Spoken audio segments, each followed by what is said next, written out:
नमस्कार।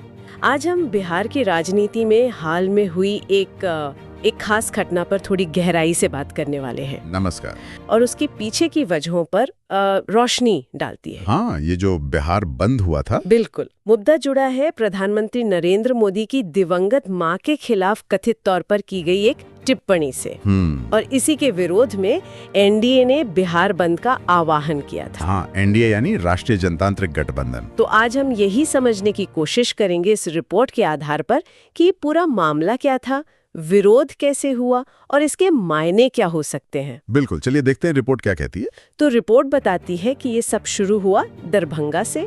वहाँ एक वोकर अधिकार यात्रा चल रही थी। अच्छा। और उसी दौरान कहा गया कि प्रधानमंत्री और उनकी मां को लेकर कुछ आपत्तिजनक बातें कही गईं। ये बात सामने आई। इसी के बाद फिर एनडीए ने फैसला लिया, अगले दिन सुबह 7 बजे से दोपहर 12 बजे तक बिहार बंद रखने का।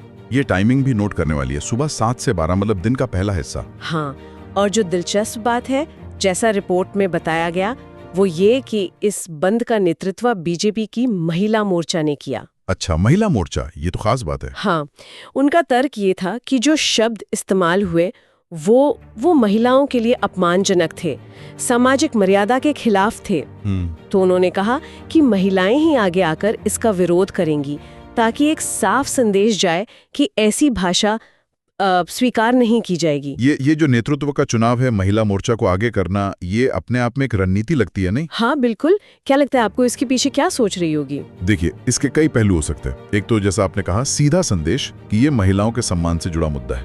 अच्छा, दूसरा, इसे शायद पार्टी पॉलिटिक्स से थोड़ा ऊपर उठा के एक सामाजिक या कहें नैतिक मुद्दा बनाने की कोशिश। अच्छा। और तीसरा, शायद ये भी कि जब महिलाएं खासकर मां के सम्मान जैसे मुद्दे पर सामने आती हैं, तो उसका एक भावनात्मक असर वो शायद ज्यादा होता है। हाँ, सही बात है।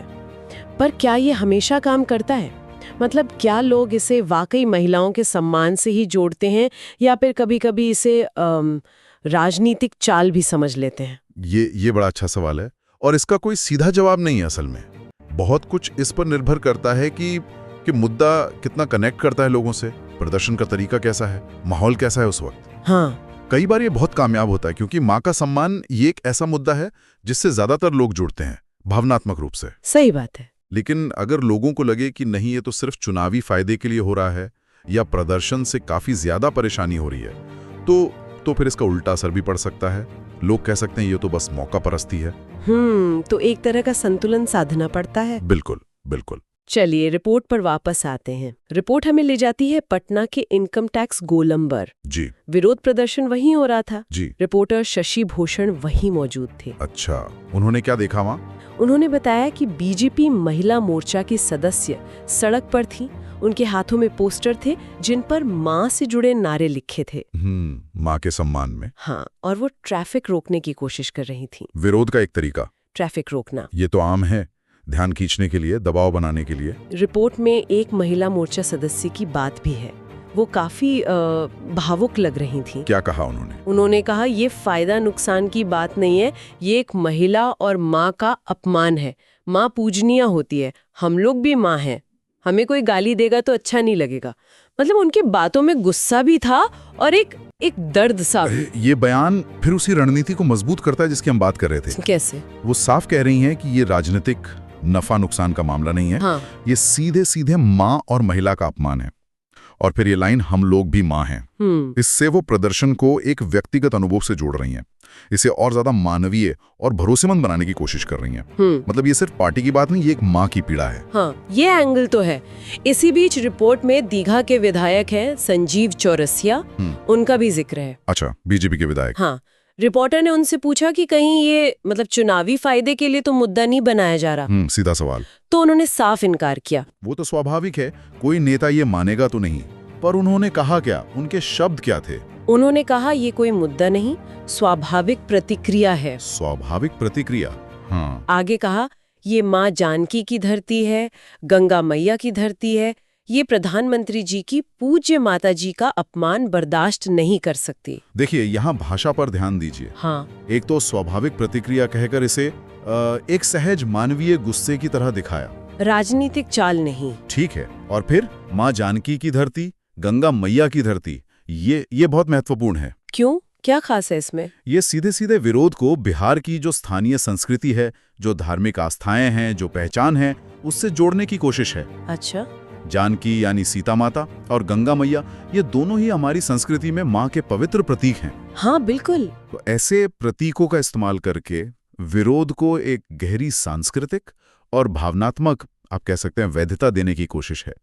ये सिर्फ बीजेपी या एनडीए का विरोध नहीं, ये बिहार की धरती का अपमान है और ये उसकी प्रतिक्रिया है।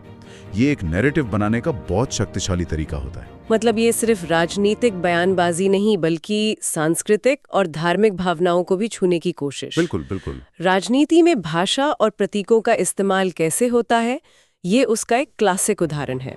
जब आप मुद्दे को स्थानीय संस्कृति और गहरे विश्वासों से जोड़ देते हैं ना, हाँ, तो उसकी अपील बढ़ जाते हैं, लोग ज्यादा जुड़ाव महसूस करते हैं और ये विरोध को ज्यादा ऑर्गेनिक, मतलब ज्यादा स्वाभाविक दिखाने का भी तरीका है। जैसे विधायक ने कहा, ये स्वाभाविक प्रतिक्रिया है। ये शब्द यूं ही नहीं चुने जाते होंगे। बिल्कुल नहीं, इसके पीछे काफी सोच होती है। अच्छा, रिपोर्ट में आगे विरोध के तरीके पर भी कुछ जानकारी है। हाँ। रिपोर्टर ने बताया कि इनकम टैक्स गोलंबर पर जो मेन रोड थी वो तो बंद थी, लेकिन जो सर्विस लेन होती है, किनारे वाली सड़क, वहां से गाड़ियां धीरे धीरे निकल भी रही थीं। ऐसा नहीं कि बिल्कुल ही ठप कर दिया हो। अच्छा, मतलब पूरी तरह चक्का जाम नहीं था? नहीं, ऐसा नहीं लगा। और रिपोर्टर ने ये भी देखा कि बीजेपी कार्यकर्ता कभी गाड़ियों के सामने बैठ जाते तो कभी उन्हें किनारे से निकलने भी दे रहे थे। तो एक मिली जुली सी तस्वीर थी। हाँ, ये भी दिलचस्प है। ये भी शायद रणनीति का हिस्सा हो। क्या मतलब? देखिए, अगर आप पूरी तरह से चक्का जाम कर दें तो आम लोगों को बहुत ज्यादा परेशानी होती है। हाँ, वो तो है। और कई बार ऐसा होता है कि विरोध का समर्थन घटने लगता है, लोग खिलाफ हो जाते हैं। अच्छा। तो शायद सर्विस लेन खुली रखना या कुछ गाड़ियों को निकलने देना, ये दिखाता है कि प्रदर्शनकारी एक संतुलन बनाना चाह रहे थे। संतुलन? कैसा संतुलन? मतलब अपना विरोध भी दर्ज कराओ, ट्रैफिक रोककर सुर्खियां भी बटोरो, लेकिन आम जनता को इतना भी नाराज मत करो कि वो आपके खिलाफ हो जाए।